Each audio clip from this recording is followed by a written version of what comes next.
Hello, everybody, and welcome to the Integrity365 Insights podcast following the recent autumn budget. I'm Debbie Packer. I'm a chartered financial planner and a founding advisor for Integrity365, and I'm joined by my wonderful colleague Esther Clemmey. My name's Esther. I'm also a chartered financial planner at Integrity365.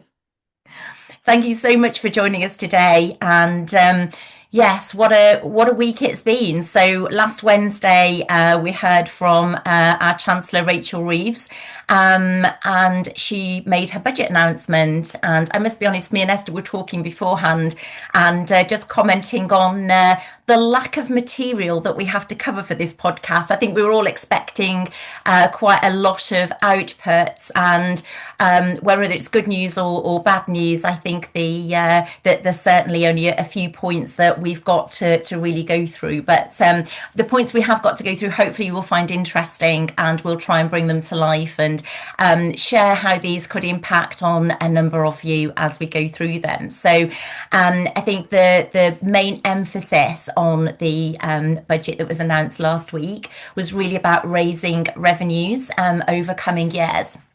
And it seemed to focus quite heavily on freezing thresholds, which will increase tax bills automatically as wages rise and people's value and salaries increase.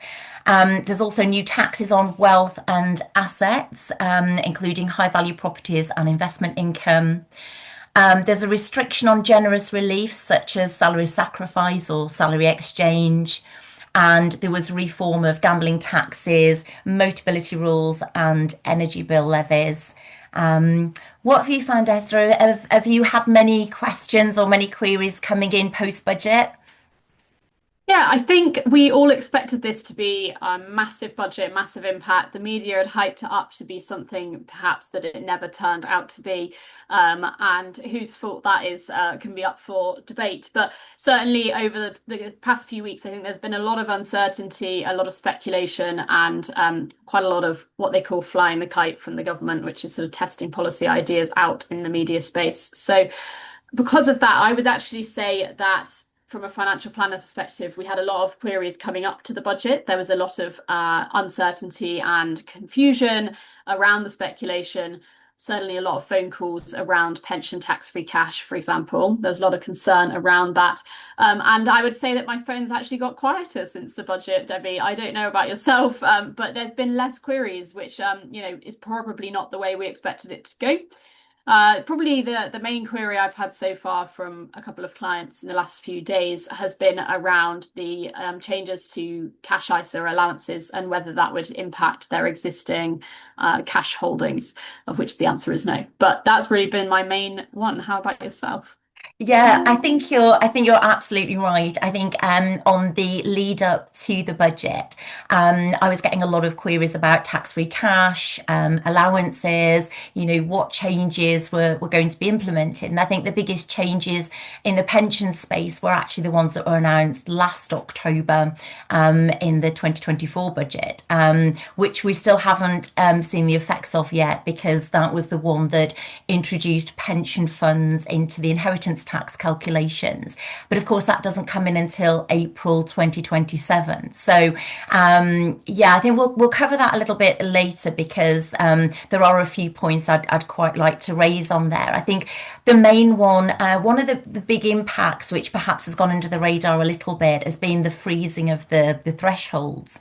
And it's quite interesting because from the OBR report, which seems to have hit the headlines quite a lot when that was announced, the expectation is that by holding the current tax limits and tax thresholds until 2031, it's expected that by 2029 there will be 780,000 more basic rate taxpayers. There'll be 920,000 more higher rate taxpayers and 4,000 more additional rate taxpayers. And I think that's an increase in numbers than had previously been forecast in March. And I think that's probably where the main budget has been focusing on, raising revenues by almost by stealth, by keeping those bandings the same. And of course, we know that the I don't know whether you've come across many queries about this, Esther, but we know that the rates are going up for dividends and for savings as well for savers. Have you had many queries around that? Yeah, I've had a couple of conversations around it. I think it's one of those ones where, um, again, from a planning perspective at this point, maybe isn't going to have a huge impact. It's really more, it's something that our clients perhaps can't actually avoid. It can't get round in any way. It's just something that we're going to have to work with going forward. But certainly I mean, if you look at how tax changes have taken place over the last 10 years or so, I think this stealth taxing is nothing new. We've Yeah. experienced a lot of it over the last 10 years, and those income tax thresholds, really, had they changed in line with inflation, would be really quite radically different to what we see them being now. And I think the same also with dividend income. It's not so long ago that the dividend allowance was much higher and the dividend tax rates were extremely low. So I think these changes are not particularly radical in terms of what we've seen compared to recent years, and more of a continuation in the same direction, I suppose, from that way. Yeah, absolutely. And again, it feels like it's almost a little bit of an attack on business owners as well and entrepreneurs. That seems to be a bit of a theme. So, just as a recap, it's an additional 2 percentage points on basic and higher rates of tax that will apply to dividend income from April 26. And then we'll also see property income increasing by a 2% percentage point increase on basic and higher rates, and savings income as well. So interesting there that sort of rental incomes and savings income will actually be at a higher level than income tax and earned income. I think that's perhaps a first, and something that maybe the current government are looking to continue to introduce. So that's just something a little bit different as well. Yeah. So I don't know if you've had much on the mansions tax, because Mm. that's something else that's being introduced as well after 2028. So yeah, Yeah. again, some additional taxation on property. Yeah, I think mansion tax is an interesting one. I think there was a lot of talk in the approach to the budget about a wealth tax of some form, and really this is, I suppose, the only part of the budget that shouts that most close to what that was discussion was around. And I think there was concern that this would be on properties over 1 million. It's ended up being over 2 million. But that's still going to impact a lot of properties in the UK, particularly in the southeast, where we see much higher property values than in London. And sort of around in the home counties. I think the main question I've experienced so far, so I mean, just to recap on it, it's so that it's the so-called mansion tax is to be collected alongside council tax, and raising, well, they say about 400 million by 2031, with properties over 2 million facing an annual fee of 2,500, and then properties worth over 5 million facing an annual levy of about 7,500. I think the big question around this is how is it actually going to work in a practical sense? There's a lot of questions around how you perform a valuation. How is that valuation approved? If you're sitting on that £2 million valuation point, that's going to be a very tricky position for property owners and potentially impact how those properties are valued and how they sell going forward. So that'd be really interesting to see how that plays out. Yeah, it is interesting actually, and I was reading an article about it that also said that the additional taxation wasn't going to go to local authorities, although it's collected Okay. alongside council tax. It's actually going to the main government rather than local authorities. So again, it'll be interesting just to see the dynamics on there, and how that is actually done in How it practice. works, yeah, and how it's collected. And I think it is an interesting one in terms of 400 million sounds like a lot, but in a budget sense, really is quite a small Yeah. tax rate. So it's an interesting choice, but we've got to work with it and see what comes out in terms of how it works. Excellent. And I think you touched upon it earlier, Esther, as well. We were talking about the ISAs, and it's quite interesting actually. So again, stock and share ISAs, perhaps the ones that we get involved with and advise on and deal with. Not really many changes to do with the traditional stock and share ISA. Cash ISAs, we know the allowance is still remaining at 20,000 for clients that are aged over 65. We know that it's reducing to 12,000 for anybody that's below the age of 65 for a cash ISA, but of course they can still use their full allowance in stocks and shares. And our understanding is that the lifetime ISA is going to be scrapped, but there is a consultation coming, I believe, that will look at an alternative for helping first-time buyers, because as we've sort of spoken to various clients and we've experienced, it's really hard for that next generation to get on the property ladder, isn't it? Yeah, absolutely. I think on the lifetime ISA side of things, I think it's a surprise really that they're scrapping the product, because I think, like you say, that it's really hard to get on that property ladder. They're trying to encourage younger people to do so, and without these incentives, it becomes even harder. So it's interesting that they're discussing that, but it does sound like they're looking to create some kind of new product, which is good, and maybe it would be an improved version of the lifetime ISA. Fingers crossed for those who it might be beneficial for, and maybe with less restriction that the lifetime ISA has. On the sort of cash ISA standpoint, the reduction in that to 12,000, I think, to be honest, is unlikely to have much of an impact on people's behavior. I think if people want to hold cash, they will continue to hold cash in a taxable account. But again, that remains to be seen. And certainly from a planning perspective, it's another 8,000 of the allowance, I suppose, towards the stocks and shares side of things. But again, I do think that if people want to hold cash, they will continue just to hold it. Absolutely, yeah. Despite the tax rate going up by 2% as well after Yeah. 2028, I think you're absolutely right. I mentioned earlier about just coming back to pensions. I say there was a lot of pre-budget speculation on what was going to happen and potential changes. The annual allowance is the same. Full tax relief on contributions still stands, and I think the one message that I'd like to share with anybody that's listening to this and doing planning at the moment is, just make the most of those allowances while we have them. Nothing has been changed in terms of the contributions at the moment. There will be future budgets and announcements. We know that each year, but really make the most of that. Just as a reminder, anybody over the age of 55 currently, rising to 57 from April 2028, can still withdraw 25% of their pension tax-free, up to the existing cap, which is £268,275. So again, a lot of the speculation was around maybe reducing that. Some clients I know do have fixed or enhanced protection as well, if they were fortunate enough to protect their pension pots previously. So that hasn't changed. There is a bit of a stealth attack coming with salary sacrifice. Our esteemed colleague Craig Pritchard will be doing a corporate podcast on the budget changes. So do look out for that, because there are a few changes coming that way. But we'll let Craig talk about that and cover that in his podcast.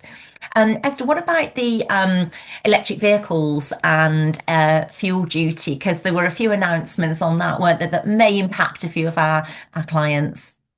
Yeah, absolutely. I think that there's been a lot of incentive over the last probably 10, 15 years, trying to encourage people to get into buying electric vehicles, get a charger on their house, etc. And we've all seen them, and perhaps this is the first time that the government have taken a leaning towards actually removing some of that incentive in a way, by they've put a small levy basically on electric vehicles. The argument behind this is that due to increasing numbers of people buying and using electric cars, the government is receiving a lot less in fuel duty. So the idea is the fully electric cars should be charged 3p a mile from 2028, and that plug-in hybrids should be charged 1.5 pence per mile from 2028. they did continue to keep fuel duty frozen for another consecutive year as well. The electric car duty is, again, it's one of those ones, a little like the mansion tax. There's a lot of conversation around how is this going to be collected. So I think that will be interesting to see in the detail when they get there, whether people have to go in for an annual mileage check or how that will work. So remains to be seen, Debbie. Devil's in the detail, as it always is, isn't it? No, that's great. That's a great example. And there were a few other little nuggets. You can tell we're really sort of clutching at straws to try and pull together all of the information because there wasn't a huge amount in there. But training for apprentices under the age of 25 will be made free for small and medium-sized businesses. Again, that's kind of very forward-looking. I guess as well as young people come out of education, it helps the unemployment numbers as well if they do make these apprenticeships and training schemes available. But also it does help our economy and it does boost the workforce. So again, the Chancellor's committed an additional 820 million over 3 years on the youth guarantee scheme. So hopefully that will help a few people coming out of education. We also heard that the two-child benefit cap will be scrapped, which is aiming to increase support for larger families from April 26. Prescription charges and rail fares will be frozen. And as you mentioned earlier, duties on fuel will be frozen as well. Duties on tobacco and alcohol will rise in line with inflation. And there will be reforms to gambling tax as well. So that's another area that the government are looking to raise revenues. Yeah, absolutely. I think probably the standout one of you've just mentioned there's the kind of lots of these little nuggets of information, but none of them are sort of huge planning ones. I think probably the one that stands out of the ones you've just gone through is that two-child benefit cap being scrapped, which if you think about that from a long-term vision, from a sort of government planning perspective, I think the problem they're facing is the aging population and the less working population and the decline in the birth rate. And I suppose maybe some of the thought behind that is around encouraging people to have more children and support measures like the state pension, which are ultimately supported by people who are working. So it's an interesting one. Whether that will be brought back in by successive governments remains to be seen, doesn't it? But I don't think you mentioned, but also there's the qualifying period to live and work in the UK before being entitled to the state pension has been extended as well. So you have to have worked for 10 years, I believe, in the UK in order to qualify for it going forward. Yeah, and the triple lock is still in place as well with that. So a very, Yeah. very valuable benefit for all of those that are already claiming it as well. And certainly going towards the increase in cost of living that everybody's feeling at the moment. I think in summary, what this budget sort of entails and what it means is working individuals really should expect to pay more income tax over time, even though tax rates haven't changed, because the frozen thresholds will mean more of your earnings and savings fall into those higher bandings more quickly. Means tested benefits as well. Families with 2 or more children will see an increase in entitlement.